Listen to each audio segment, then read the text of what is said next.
다 함께 한 목소리를 읽겠습니다. 그러므로 너희가 더욱 힘써 너희를 믿음의 덕의 지식을, 지식의 절제의 인내를, 인내의 경건의 형제 우애에 사랑을 더하라. 아멘. 오늘도 말씀을 통해서 많은 은혜 받으시기를 바라겠습니다. 아멘.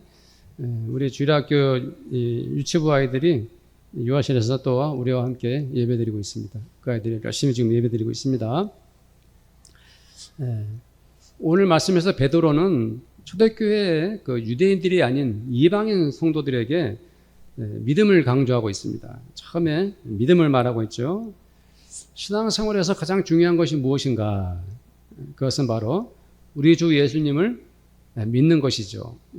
신앙생활에 가장 중요한 것은 믿음입니다. 2000년 전 그 초대교회 그 시대에는 이 그리스 로마 지역에 헤아릴 수 없는 수많은 종교들이 있었어요. 그렇지만 사람들은 종교가 세상을 지배하고 있었지만 도덕이나 윤리적인 생각이 없었어요. 자기들 마음대로 방탕한 삶을 살았습니다.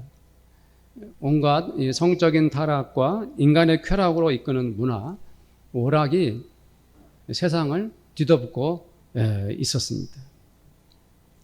시궁창 같은 세상에서 그리스도인들이 신앙생활을 유지하는 것이 정말 보통 힘든 일이 아니었습니다.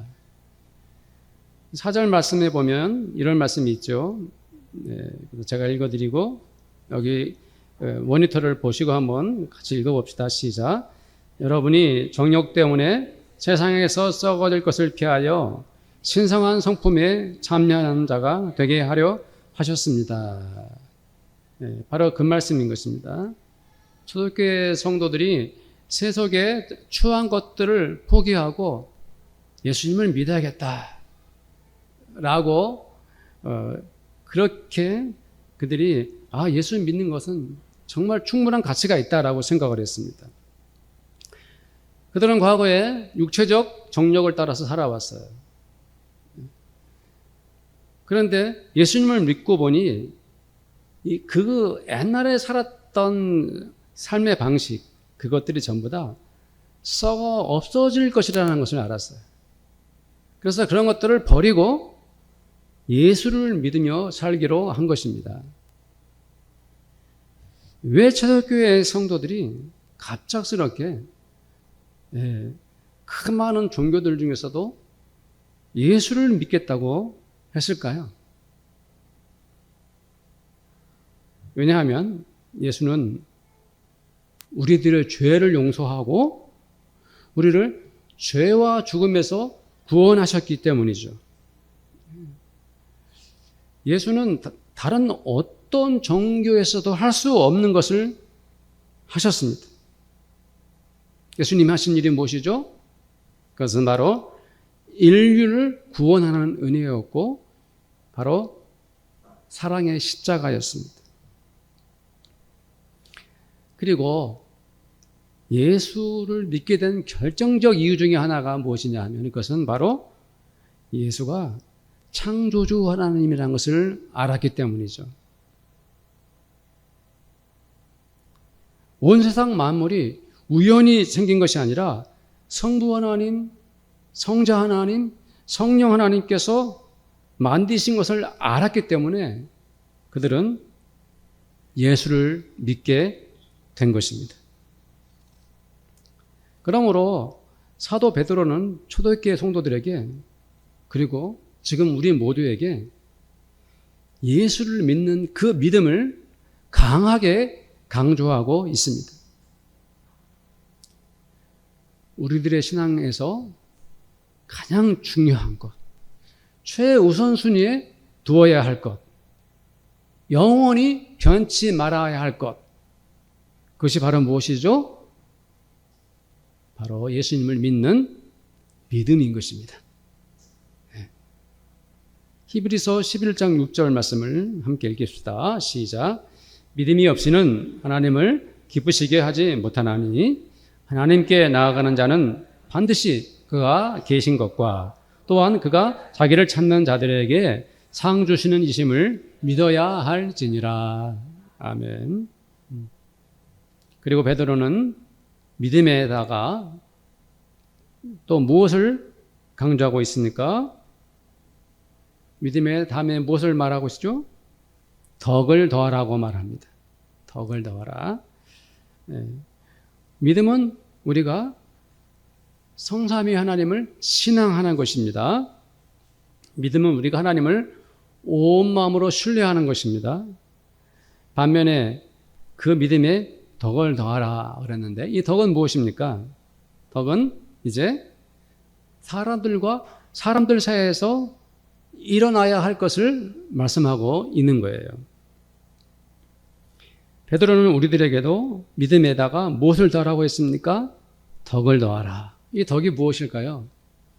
제가 헬라어 사전을 찾아봤더니 덕은 헬라어 말로 그리스 말로 아레테라는 뜻이에요. 아레테. 그것은 선하고 온유한 행동을 의미합니다. 선하고 온유한 행동.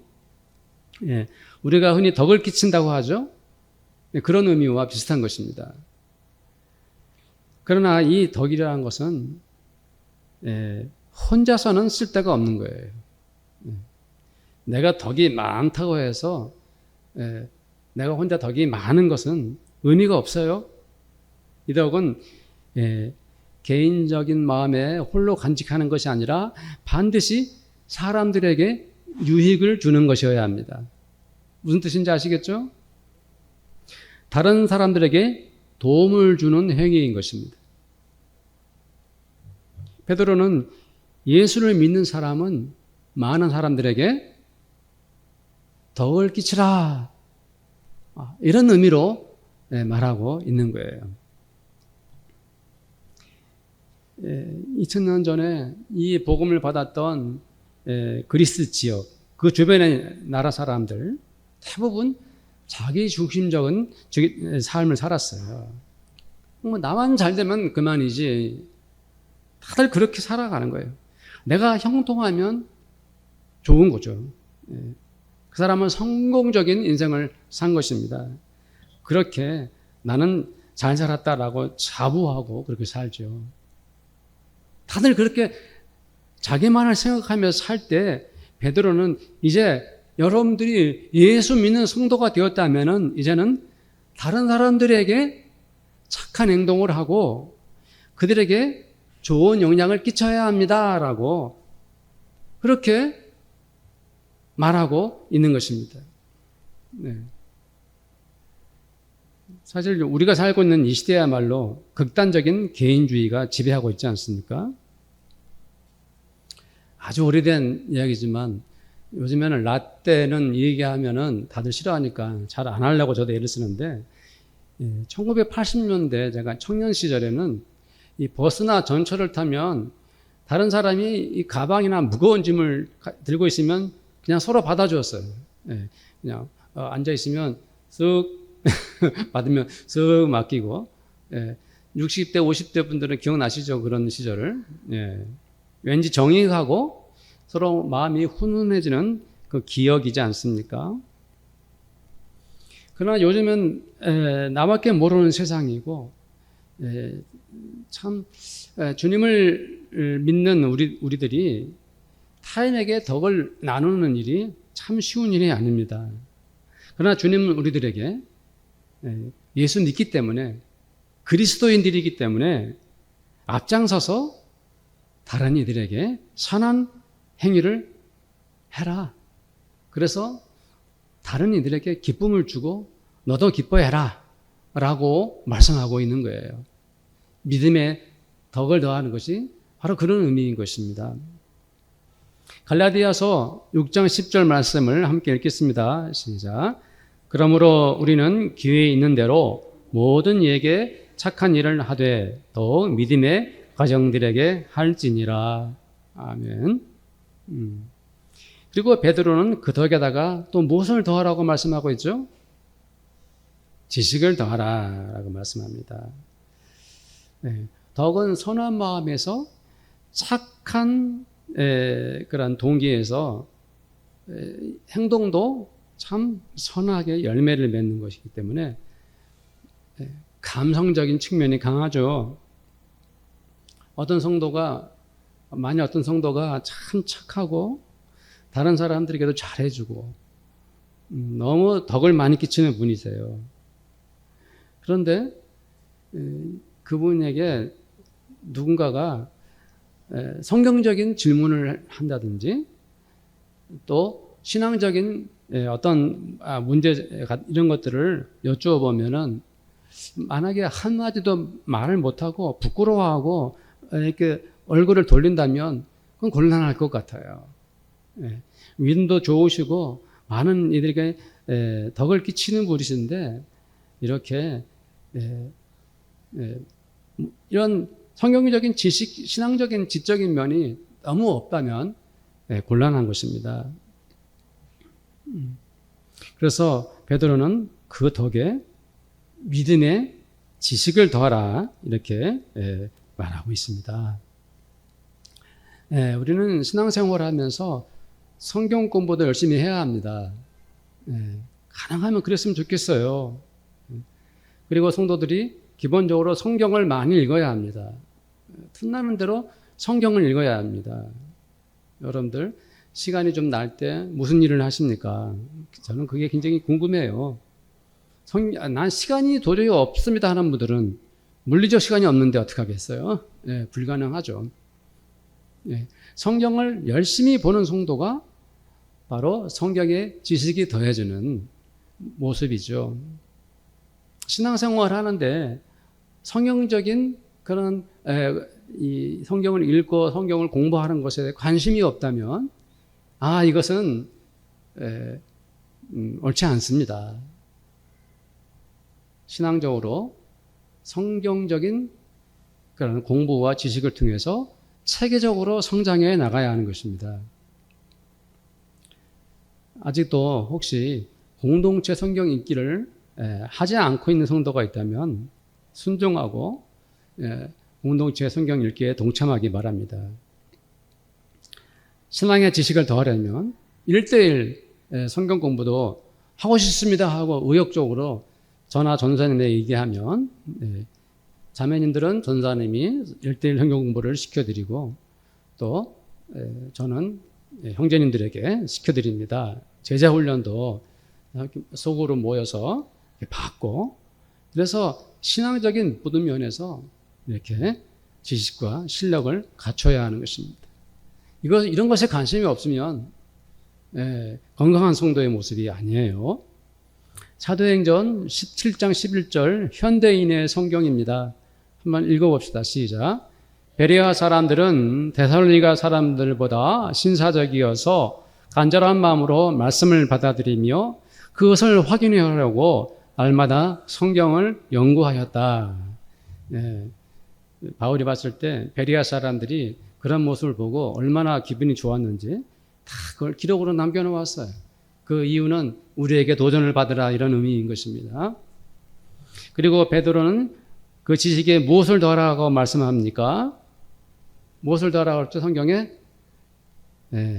순서가 좀 헷갈리죠? 그 다음은 절제입니다. 절제. 이게 일부러 이렇게 순서적으로 했다기보다도 쭉 설명을 하고 있어요. 말하고 있어요. 제가 좋아하는 프로그램 중에 하나가 동물의 세계입니다. 동물의 왕국인지 세계인데 제목은 맨날 헷갈려요. 보면은 이 먹이 사슬이 있어가지고 서로 잡아먹히고 잡아먹기도 하고 막 그러는데 동물들은 절제의 능력이 있어요. 본능적으로 절제할 수 있어요. 그래서 아무리 무서운 사자도 배가 부르면 주변에 먹잇감들이 바로 코앞에 왔다 갔다 해도 절대 잡아먹지 않습니다.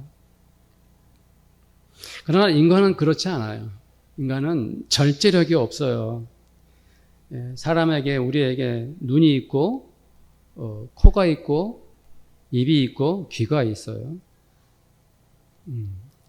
그런데 이 기본적인 우리가 가지고 있는 이런 것들이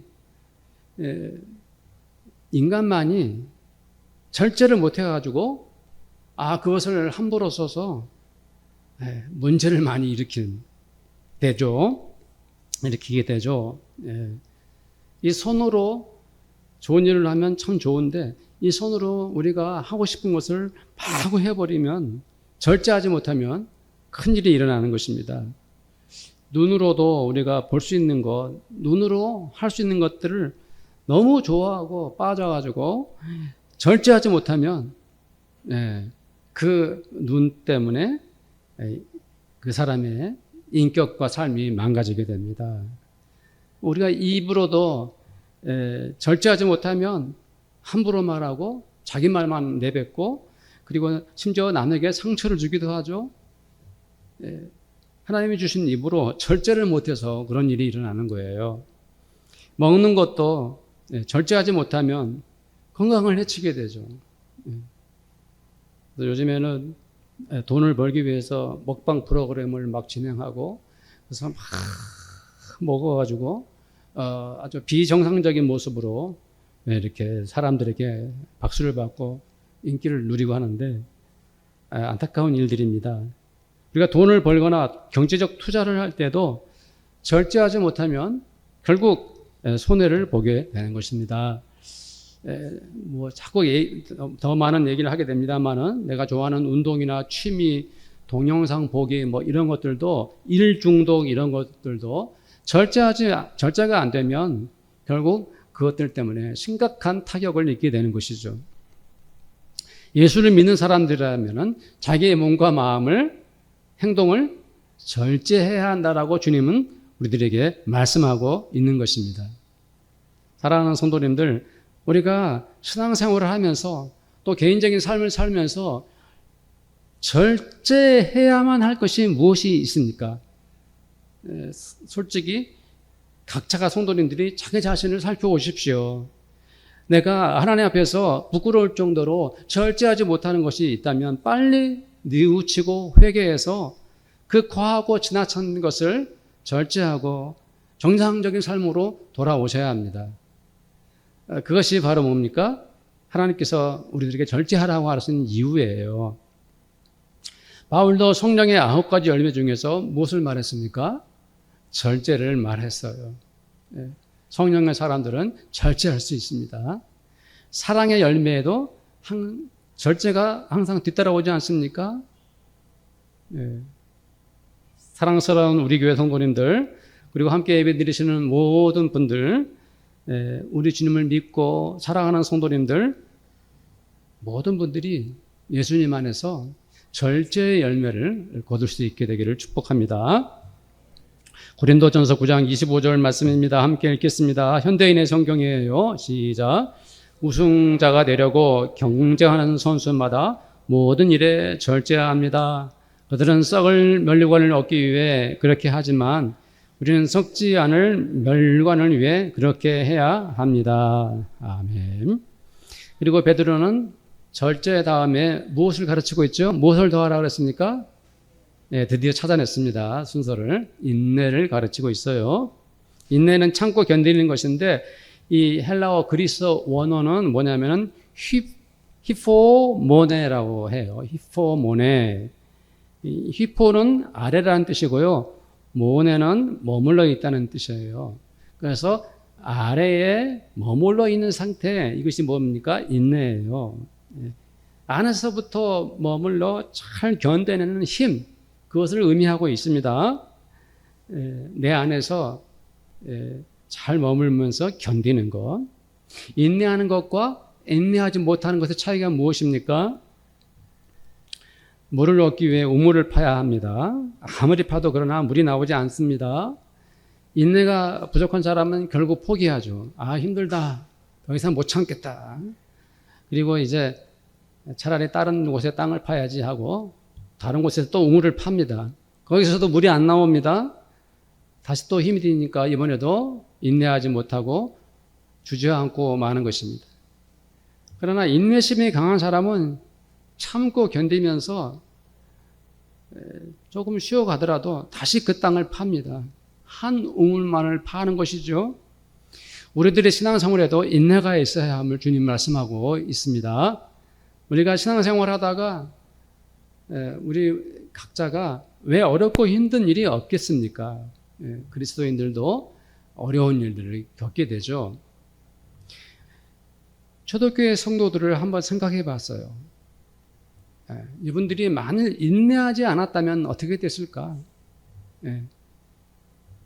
초대교회는요, 마치 일제강점기에 일본 정부가 우리 교회를 박해했던 것처럼, 그리고 공산주의 세력이 그리스도인들을 박해했던 것처럼 환난과 박해가 멈추지 않았어요. 수백 년 동안. 처음부터 그랬어요. 그런데 그 많은 성도들이 그 인내가 없었다면 어떻게 됐을까요? 한때 반짝 뜨겁게 타올라왔던 성령의 불길도 금방 식어졌겠죠. 인내하지 못하고 포기하고 말았다면 그 교회가 존재할 수 없었겠죠. 그런데도 그 공동체가 왜 살아남았습니까? 어떻게 살아남았습니까? 그들이 하나님 바라보고 예수님 믿으면서 인내한 겁니다. 어떻게 인내했습니까? 무엇 때문에 인내했습니까? 이 땅에서의 모든 삶이 끝이 아니라 그들에게는 하나님 나라가 기다리고 있었고 천국 백성이었기 때문에 천국의 소망이 있었기 때문에 그 환난과 박해를 이겨낸 거예요. 그리고 마침내 그 어려운 가운데서도 교회는 꾸준히 부흥하고 성장해 간 것입니다. 우리 교회 성도님들도 우리가 예수님을 믿기 때문에 인내할 수 있게 되기를 바랍니다. 뭔가 잘 안 되고 계획대로 이루어지지 않아서 정말 힘들고 어려울 때 그때도 주님은 살아계시고 하나님은 우리를 사랑하고 계셔요. 그럴 때 우리가 인내해야 되는 것입니다.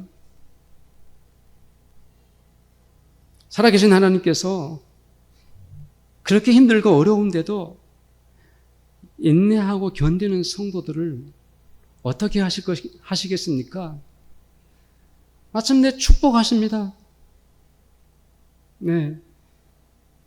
우리를 사랑하시고 우리들 곁에 계신 예수 그리스도께서 인내하는 성도들 한 명 한 명을 지켜보시면서 그들과 함께 하시면서 우리 주님이 하나님의 놀라운 일들을 이루어 내실 것입니다. 그 인내하는 성도에게 이런 은혜와 복이 임하는 거예요. 야고보서 1장 2절에서 4절 말씀을 함께 읽어봅시다. 시작. 내 형제들아, 여러 가지 시험을 당하거든 온전히 기쁘게 여겨라. 이는 너희의 믿음이 시련의 인내를 만들어내는 줄 너희가 알미라.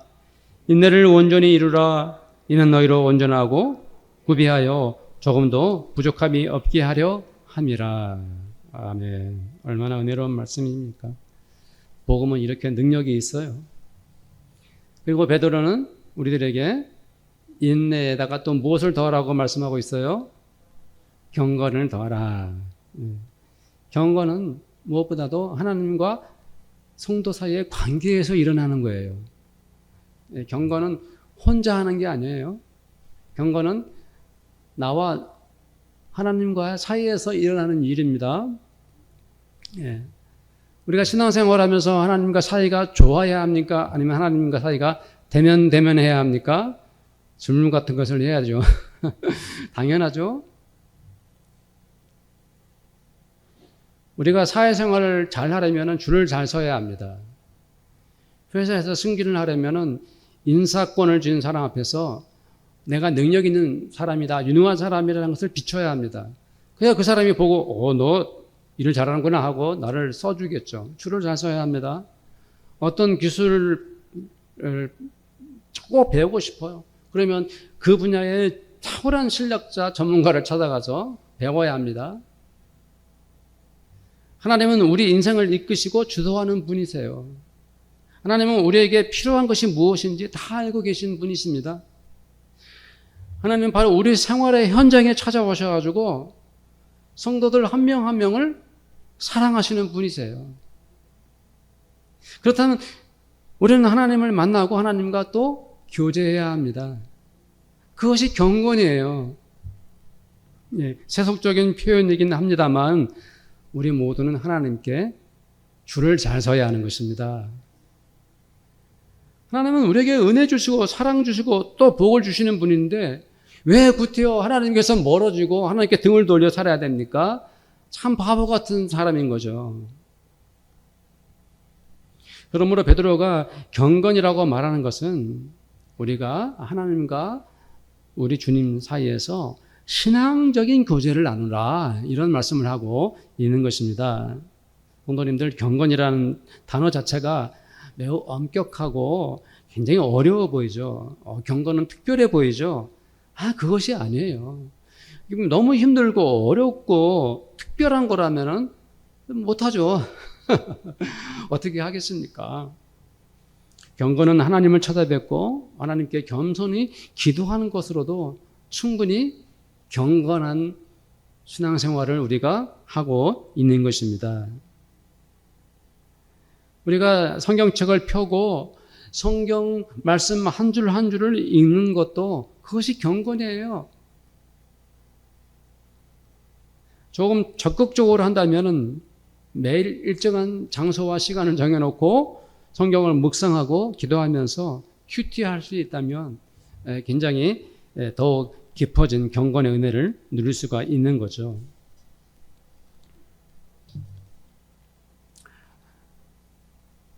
디모데전서 4장 8절 말씀 현대인의 성경이에요. 한번 읽어봅시다. 시작. 육체의 훈련은 약간의 유익이 있으나 경건은 모든 일에 유익이 있으며 이 세상에서의 삶뿐만 아니라 저 세상에서의 영원한 생명까지 약속해 줍니다. 아멘. 경건한 성도님들이 되시기를 저는 우리 주 예수님의 이름으로 축원을 드립니다. 베드로는 마지막으로 경건의 형제 우애, 거기다가 형제 우애에 무엇을 더하라 그랬습니까? 사랑을 더하라고 했습니다. 사랑이라는 말은 지금은 아주 흔한 것이 되었지만 예수님 시대에는 사랑이란 말 자체가 매우 생소하고 사람들 사이에서 거의 사용되지 않던 용어였어요. 2000년 전에 사람들은 사랑이라는 말 자체를 거의 사용하지 않았습니다. 왜 그랬을까요? 그것은 사랑이라는 것 자체가 일상생활에서 거의 일어나지 않았기 때문이죠. 사랑이라는 것은 겨우 은밀하게 남자와 여자가 나누는 그러한 것으로만 사람들이 알고 있었을 뿐이죠. 심지어 예를 들어서 부모가 자식을 사랑한다는 표현도 잘 사용하지 않았고요. 자식이 부모를 사랑한다 이런 말도 굉장히 그들에겐 생소했어요. 그렇기 때문에 서로 사랑하는 것 자체가 매우 부끄럽고 창피했던 것이죠. 사실 지금 시대도 어떤 분들은 이런 말을 못하는 분들이 있어요. 아버지 사랑해요 라고 못하는 분들이 있습니다. 솔직히 손 들어보세요. 어머니 사랑해요 이 말 못하는 사람이 있어요. 예? 심지어 부부지간에도 매일 같이 사는 부부지간에도 여보 사랑해, 당신 사랑해 라고 말 못하는 사람이 있습니다.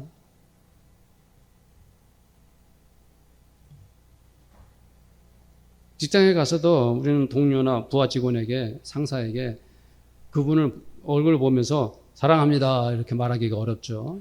뭐야 네가 왜 나를 사랑해? 이렇게 될 수가 있으니까요.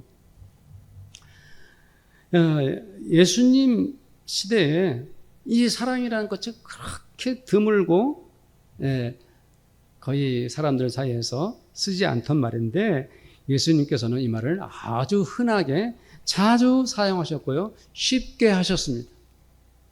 심지어 원수까지도 사랑하라 하셨죠.